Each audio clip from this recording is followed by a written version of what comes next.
All right, in this article, we learn about ethnocentrism.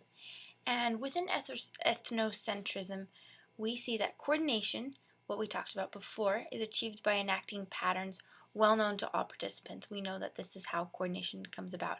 However, in ethnocentrism, participants are not always aware of how they know what they know, yet they can identify the patterns, the deviations from these patterns, and they can perform these patterns but they cannot define or describe the patterns or the rules. So they can go through the motions and the actions of coordination, but they can't really step back and define it.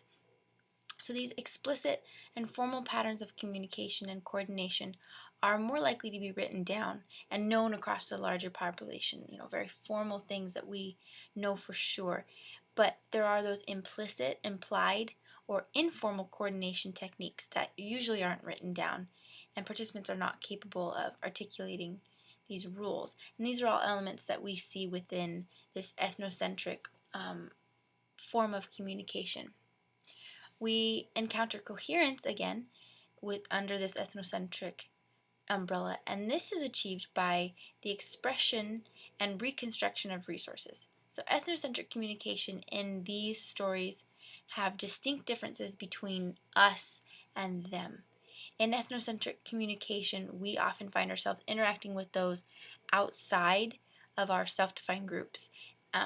Ethnocentric, the word itself, means viewing other cultures from the perspective of our own.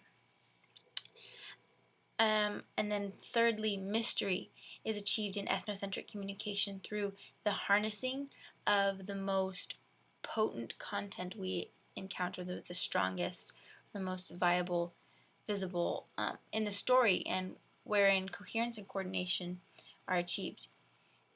Like I said before, ethnocentrism means viewing other cultures from the perspective of our own culture, but often just superficially, not delving deep into the ideas of that culture. There are several missteps that occur in ethnocentric communication that I want to talk about, and one being seeing misunderstandings as the other person's fault or your fault. No matter which resources your communication is based upon, there will always remain this feeling of I in your interpretation and usage, how I interpret it and how I see it. And this can be a little bit dangerous, but it feeds the very nature of ethnocentrism. Ethnocentric communication is characterized by our own insensitivity to one's effects on others. This notion of outsiders or others that ethnocentrism maintains through our interactions prevents us from properly empathizing with those that we interact with. Our inability to see exactly through another's eyes, to put our shoes, remove ourselves from our shoes. In our traditional societies, we have these predetermined scripts or practices that help us interact and achieve coordination through our communication and tasks. This is kind of a guidebook or a handbook of way to be human. And many people call this our traditional society. They see that this is what makes up our traditional society. We tend to divide ourselves into categories and groups, and in order to seemingly better facilitate coordination, and this can either allow proper coordination, coordination within those groups, but when it's taken too far, it separates us unnecessarily and perpetuates even more ethnocentrism.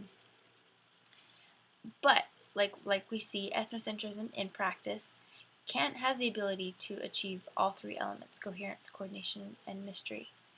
A little background: ethnocentrism came about as a result of our differing experiences and patterns of lives. We all, live differently, experience differently, and it's only natural for us to come to a new experience having or carrying these prior knowledge packets of how to respond.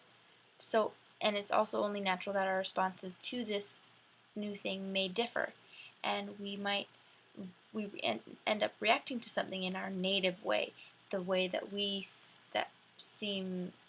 seems perfectly normal to us, but this might seem wholly foreign to another person experiencing or responding in a separate way that they deem appropriate.